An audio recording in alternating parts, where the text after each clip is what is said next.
Assalamualaikum warahmatullahi wabarakatuh.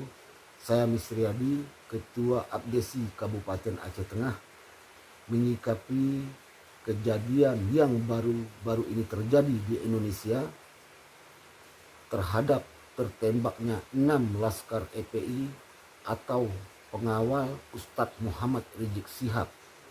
Marilah untuk penanganannya kita serahkan kepada proses hukum yang berlaku di negara kita, negara Indonesia ini. Dan kami dari pengurus Abdesi Kabupaten Aceh Tengah menghimbau kepada seluruh masyarakat Kabupaten Aceh Tengah untuk bisa menahan diri, tidak terprovokasi oleh isu-isu yang beredar di media sosial ataupun internet yang belum tentu kebenarannya. Marilah kita bersatu dalam perbedaan. Damailah negeriku, damailah Indonesiaku. Assalamualaikum warahmatullahi wabarakatuh.